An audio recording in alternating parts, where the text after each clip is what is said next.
Jade. Hope everyone enjoyed the warm weather while it was here, because it is gone. It is gone. It is gone. Springtime needs to arrive very soon. It does. Yes. And of course, that's a cue for March Madness. Yeah, time to talk basketball. Well, it's not March Madness just yet, but yeah, we're a little delirious up here. Tough times just got tougher for Rick Barnes' Longhorns. Texas remains winless in Big 12 play, but a former Longhorn kicker just has a knack for those clutch game winners. That's all coming up next in sports. This is KVUE Sports. Here we are on the eve of the Houston Texans divisional playoff game at New England. 42-14 should be the rally cry or motivation for Houston and the Texans nation. That is how badly the Patriots roughed up H-Town during that Monday night scuffle back in December. Another motivation tool, well, listen to this, should be the Boston Globe referring to the Texans as fraudulent. Wow. Now, when Ravens linebacker Ray Lewis announced his retirement, I guess he had no plans of playing his final game in Denver. Denver and Baltimore's divisional playoff game required a pair of extra fun sessions. Ravens QB Joe Flacco forced overtime number 1 by finding former Texan Jacoby Jones behind the Broncos secondary. In OT, Peyton Manning passed against his body and was picked off by Corey Graham. Second OT, former Longhorn kicker Justin Tucker, you know, the opera singer, just like he did against Texas A&M in 2011, nailed the game winner, ending the top-seeded Denver season. Ravens win 38-35. Afterwards, Tucker elaborated on that clutch 47-yard kick. It's all about the routine for us. Morgan does a great job snapping for me. Sam does a great job holding.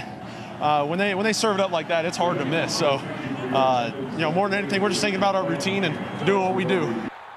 Now, Green Bay was losing to San Fran 44-24 in their NFC divisional playoff game. How about this honor? Former Longhorn Earl Thomas, a Seattle defensive back, was named a first-team All-Pro.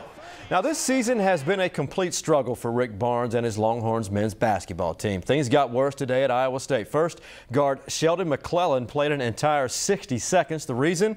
What's unknown. Secondly, UT left Ames, Iowa, still in search of their first win in Big 12 play. And now this is how the frustrating day went down. The Horns' offensive issues continued in Iowa State.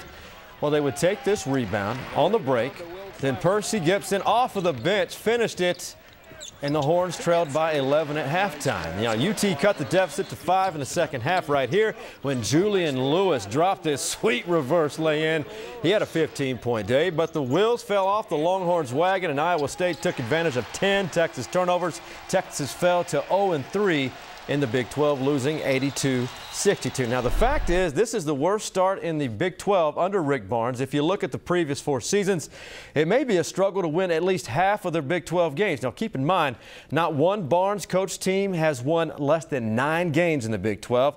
Now, back to today. Baylor, Kansas, and Kansas State all won their league games today, but it was bedlam up in Norman. OSU at OU. The Sooners were underdogs at home, but Romero Osby, he took offense to that. The bucket and one early on. Now the Sooners took an 11-point lead at halftime after Osby took the alley and dropped the oop right before the buzzer. The Sooners upset in-state rival OSU 77-68. Now, I'm not sure Aggie fans could have experienced a better first year in the Southeastern Conference. It has been highlighted by the football Aggies beating the defending national champs Alabama in Tuscaloosa. Of course, Bama did repeat this year.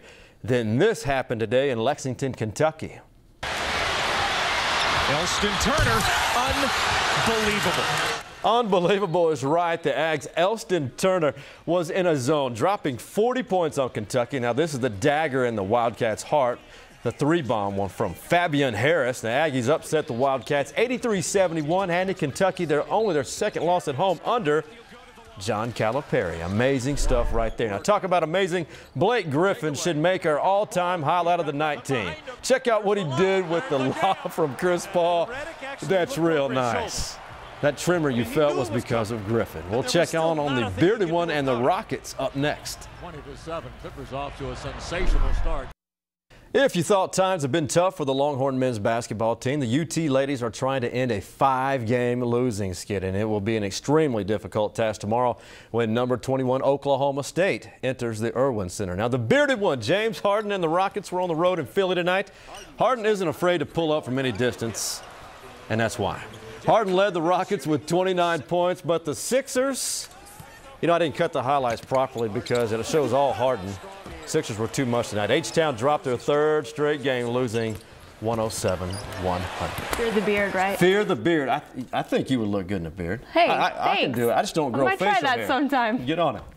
Hey, remember that squirrel from Anchorman? My the water favorite. skiing squirrel? It's coming up in our video of the night. Just Stay made my tuned for night. that.